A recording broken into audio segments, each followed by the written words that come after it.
친박 집회의 대형 교회가 조직적으로 교인들을 동원한 정황이 드러나고 있죠.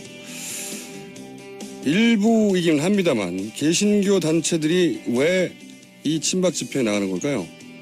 김진호 제3시대 그리스도교 연구소 연구실장과 함께 이 문제 짚어보겠습니다. 안녕하세요. 안녕하세요. 네. 반갑습니다. 우선 몇몇 대형 교회이긴 합니다만 이 대형 교회들이 친박 집회에 신도들을 조직적으로 동원했다. 이게 사실입니까? 네, 알려져 있는 바로는 은혜와 진리교회나 여의도 순복음교회가 조직적인 동원을 한 흔적이 있는 것 같습니다. 그래요. 지금 말씀하신 은혜와 진리교회, 순복음교회 이외에 다른 대형 교회들도 있습니까? 네, 잘 나타나지 않는 거로 알려져 있습니다. 그렇군요. 여의도 순복음교회나 은혜와 진리교회는 기본적으로 조용기 목사님이 이끌었던 것으로 알고 있는데, 예. 네, 조영기 목사님과 그분 동생이 각각 담임 목사인데요. 예, 조영목 목사. 예. 네네네. 한 그룹은 아니고요. 서로 갈라져 있고 약간 좀 경쟁 관계에 있는. 아, 그래요? 교회들이죠. 네네. 예. 이 조용기 목사 그리고 조영목 목사 이분들이 이 친박 집회에 적극적인 이유는 뭘까요? 네, 조영기 목사는 지금 현직에서 은퇴해 있기 때문에 예. 이 친박 집회에 어떤 의견을 가지고 있는지는 명확하게 드러나 있지 않고요. 예. 조영목 목사님은 굉장히 적극적으로 동원하고 있는 것 같고요. 또 여의도 순복음교회도 그렇게 적극적으로 하고 있는 것 같은데 조영기 목사님은 은퇴한 경우니까 예. 좀 다르다고 할 수 있을 것 같습니다. 제가 좀 이따 다시 한번 여쭤보겠지만 네네. 그 이유가 궁금한 건데 우선 그 전에 동원 방법은 구체적으로 어떻게 된 겁니까? 대형교회가 동원하는 것은 담임 목사가 강권하는 건데요. 예. 예, 담임 목사가 교회에 예배라든가 그렇게 여러 공지 방법을 통해서 교인들에게 참여하는 걸 권고하는 것이죠. 참여를 권고하고 당일날은 이제 그 버스를 대절해서 네네. 신도들을 실어 날랐다고도 하던데 그런 방법도 동원하는 거죠. 네, 그러니까 강권하고요. 예. 그다음에 이제 버스를 동원해서 타게 하는 것이죠. 은혜진리교회 같은 경우는 한 20대 정도 45인승짜리 버스가 20대 정도가 동원돼서 사람들을 실어서 나른 것으로 알려져 있습니다. 그리고 그 개신교 신자들, 그 교회의 개신교 신자들 단체 카톡방 보면은 네. 우리가 흔히 가짜뉴스라고 하는 이게 친박발 뉴스, 이 뉴스도 많이 오간다고 하는데 어떤 내용들이 오간다고 합니까? 네, 제가 직접 본 것은 아니고요. 예. 이렇게 우리가 흔히 알고 있는 그 가짜 뉴스들과 내용이 비슷한 것 같아요. 이번 헌재가 이 잘못되어 있다라는 거, 좌파들에 의해서 좌지우지 된다라든가 이런 정도에 있는 것 같습니다. 그러면 이 집회에 버스까지 타고 오시는 신도들은 또 어떤 분들입니까? 교회가 동원하는 신자들 같은 경우는 이게 적극적인 참여자들은 아닌 것 같고요. 예. 그냥 어떤 경우는 이유도 모르고 그냥 목사님이 강권하니까 참여하는 경우도 있는 것 같고요. 예. 되게 연세가 많고 또 이렇게 학력도 많지도 않고 이런 분들이 좀 더 많이 참여하는 것 같습니다. 개신교 내부에서도 이렇게 친박 집회에 참여하는 신도들의 행태 또는 그 신도들을 동원하는 목사님들의 행태에 대해서 비판적인 목소리가 있긴 있습니까? 개신교 안에서 비판적인 목소리가 상당히 많고요. 예. 또 특히 이제 개신교 목사님들은 교회 신자들의 어떤 반응에 굉장히 민감한 집단인데요. 예. 교회 안에서 신자들이 따가운 시선으로 반응하는 것들이 눈에 보이기 때문에 많은 교회에 참여했을 법한 많은 교회 목사님들이 오히려 소극적으로 명확하게 태도를 보이지 않고 교회에서 잘 얘기하지도 않는 그런 경향이 있는 것 같아요. 그렇군요. 그러니까 지금보다 훨씬 더 많이 참여했을 법한 정황이 있는데 그분들이 그 개신교도 일반 신도들이 그런 행태에 대해서 비판적이다 보니까 적극적으로 참여하지는 못하고 있고 일부 대형 교회만 그렇다. 네네. 그런 경향이 있는 것 같습니다. 네. 그런데 궁금한 것은 일부이긴 합니다만 대형 교회들이 왜 박근혜 대통령이 이제 기독교인도 아니고 기독교에 대해서 특별히 깊은 관련이 있는 역사가 있는 것도 아닌데 이 친박 집회 박근혜 대통령의 일종의 수호 역할을 하고 있는 걸까요? 이 집회에 참여하는 이유가 궁금합니다. 네, 뭐 대체적으로 저는 이제 참여하는 분들이 한 세 부류 정도로 나뉘어져 있는 것 같아요. 세 부류요? 예. 네, 첫 번째는 이제 담임 목사가 동원하는 경우가 있고요. 두 번째는 이제 기독교 NGO, 극우 성향의 기독교 NGO들이 예. 동원하는 경우가 있고요. 예. 또 하나는 이제 그 친박 팬덤 현상으로 예. 박근혜 대통령을 아주 추종하는 사람들이 있는 것 같아요. 예. 근데 대체적으로 담임 목사가 동원하는 신자들 같은 경우는 적극성이 좀 덜한 분들이고 연세가 많은 분들이 많은 것 같고요. 예. 기독교 극우 성향의 기독교 NGO들은 좀 젊은 부류의 사람들이 동원되는 경우가 이제 이런 사람들인 것 같아요. 예. 그리고 이제 친박 팬덤 현상으로 참여하는 분들은 교회 목사와 관계없이 아마 이제 이 친박 그룹들과 연결돼 있어서 참여하는 것 같아요. 근데 이제 제 추측으로는 1990년대 이후에 한국 개신교의 기도원들이 빠른 속도로 사라져갔거든요. 기도원들이요? 네네. 예. 근데 이 기도원에서 활동을 많이 하는 분들이 매우 적극적인 신자층인데, 예. 이들이 교회에 일반 교인으로 편입이 정상적으로 잘 안 된 것 같아요. 그래서 교회 주변부의 신자로 참여하고, 네. 교회에서는 좀 이제 이런 성향의 사람들이 좀 불편해하는 것도 있는 것 같고요. 그런 분들이 대체적으로 이제 친박 팬덤 현상의 일원으로 참여하게 된 거 아닌가 싶은데, 그분들은 뭐 담임 목사와 관계없이 정보를 독자적으로 알고 참여하는 분들인 것 같아요. 이 세 번째 범주는 좀 연세가 많은 분들이 많은 것 같아요. 그러니까 기도원들이 그 대형 기도원들이 사라졌는데 그 기도원 중심으로 활동하던 좀 열정적이고 감성적이고 보수적이고 이런 분들이 있었는데 이런 분들이 참여하는 것 같고. 네네. 네. 그리고 네, 그들은 되게 네. 극우 성향이 많거든요. 그래서 그런 것 같고요. 그다음에 예. 기독교 NGO들 중에서도 극우 성향의 NGO들이 있거든요. 그런데 이제 이런 이런 세 루트의 참여자들의 공통점은 극우 성향이라는 거죠.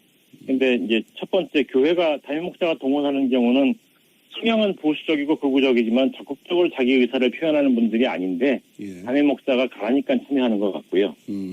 두 번째나 세 번째의 경우 이제 기독교 NGO, 극우 성향 NGO 단체나 박근혜의 어떤 열광적 지지자들은 다 극우 성향인데 특히 이제 이 세 번째 부류는 박근혜 대통령에 대한 어떤 팬덤이니까 말할 것도 없지만 이제 개신교 이런 신자들을 동원하는 개신교 목사나 기독교 NGO들은 박근혜 대통령에 대한 특별한 열정이 있다기보다는 극우라는 점에서 만난 것 같아요.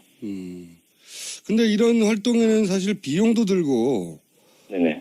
버스 동원하는데도 비용이 들어가지 않습니까? 네네.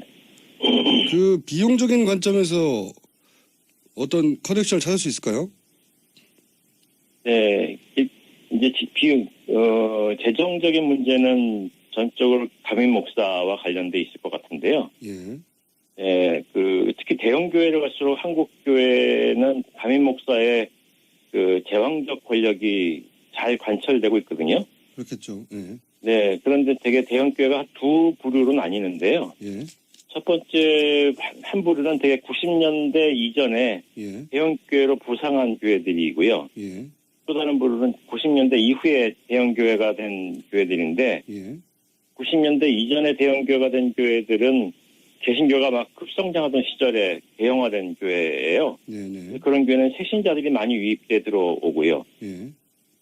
그래서 대형 교회가 됐다면 90년대 이후에는 새신자의 유입이 별로 없어요. 예. 그런 상황에서 이제 다른 교회에서 이동한 이제 수평 이동 신자라고 부르는데 예. 수평 이동 신자들이 많이 유입해 들어오는데 예. 90년대 이후에 수평 이동해서 교인이 된 분들은 대체적으로 어떤 분들이냐면 학력이 좀 높고 예. 교회에서 주요 직책을 경험했고 이런 분들이거든요. 예. 그래서 이제 이런 분들을 교회 목사가 제왕적 권력을 가지고 있어도 예.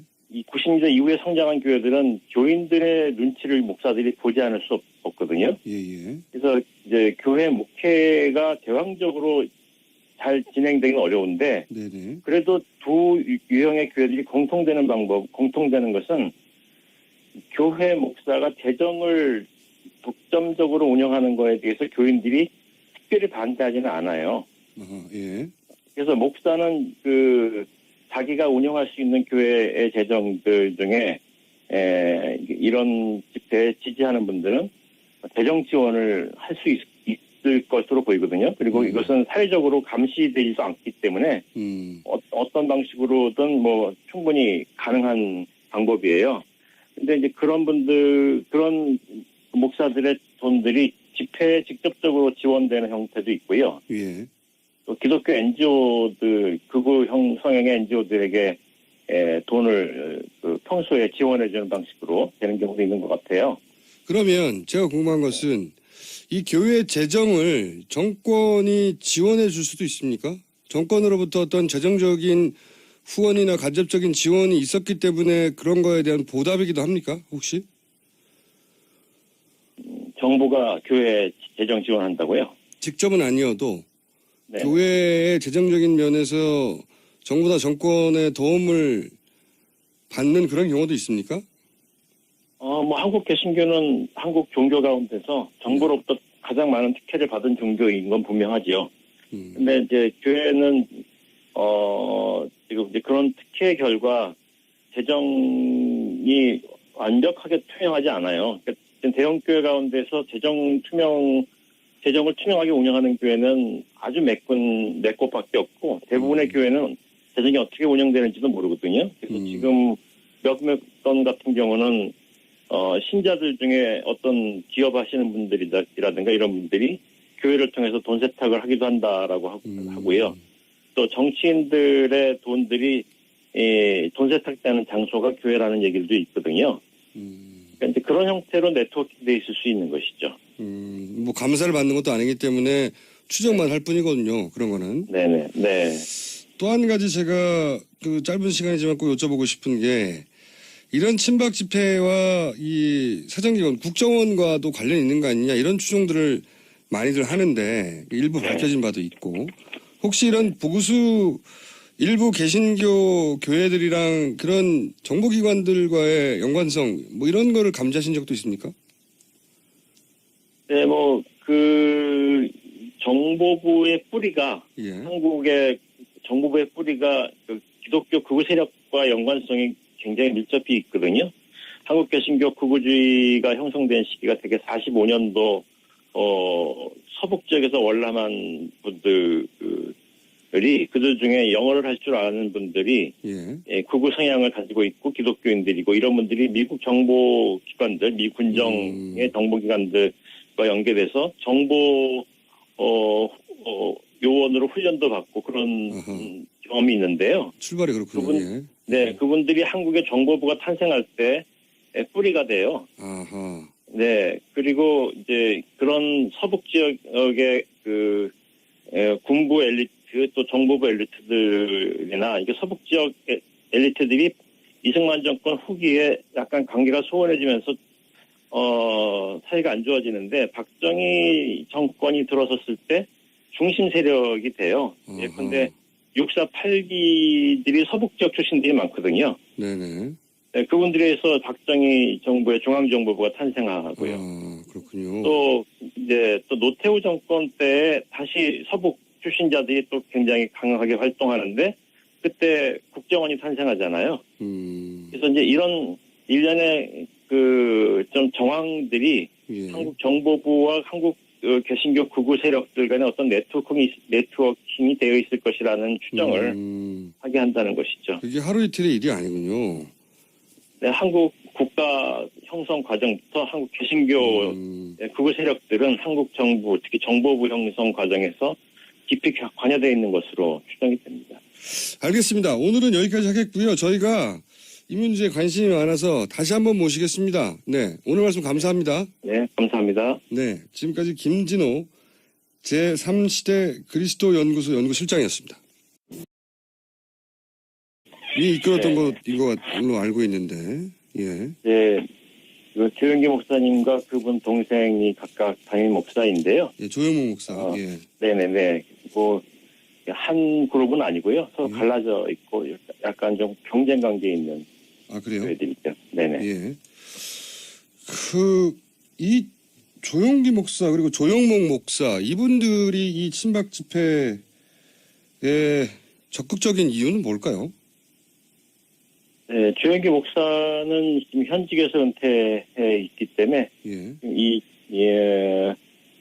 이 친박 집회에 어떤 의견을 가지고 있는지는 명확하게 드러나 있지 않고요. 예. 조영목 목사님은 굉장히 적극적으로 동원하고 있는 것 같고요. 또 여의도 순복음교회도 그렇게 적극적으로 하고 있는 것 같습니다. 조영기 목사님은 은퇴한 경우니까 예.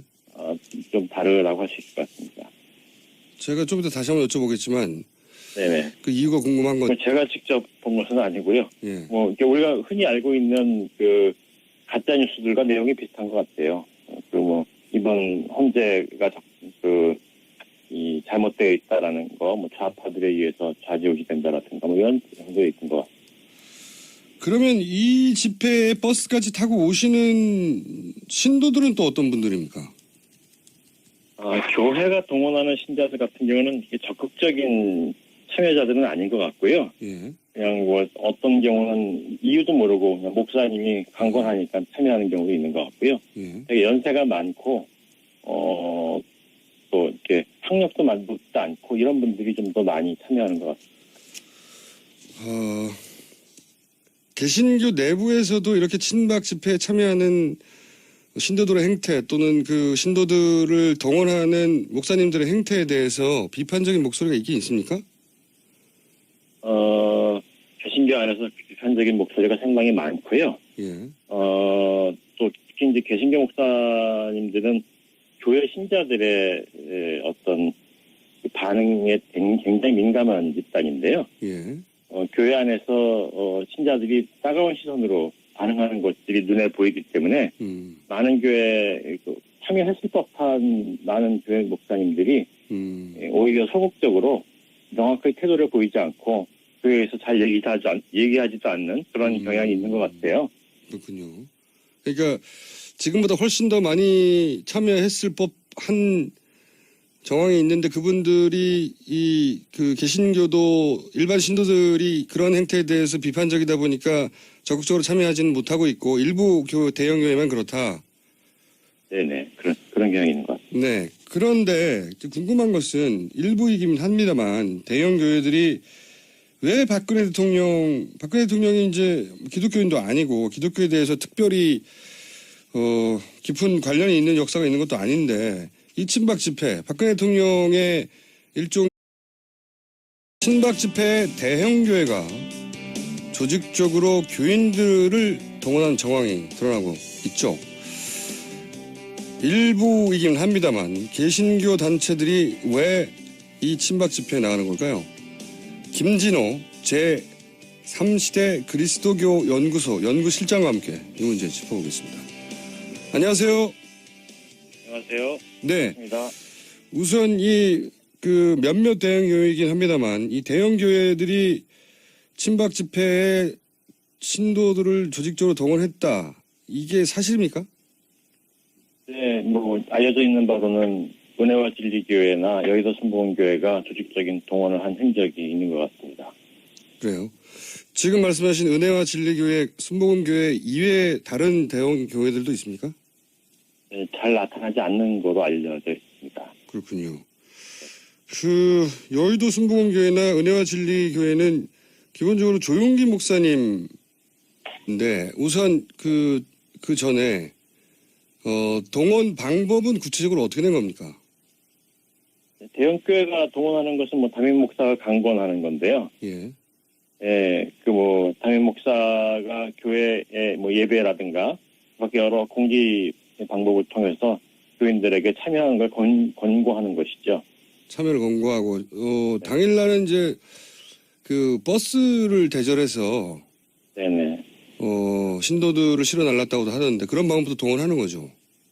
네, 그러니까 뭐 관광하고요. 예. 그다음에 이제 버스를 동원해서 타게 하는 것이죠. 은하질길 같은 경우는 한 20대 정도 45인승짜리 버스가 20대 정도가 동원돼서 사람들을 실어서 나른 것으로 알려져 있습니다.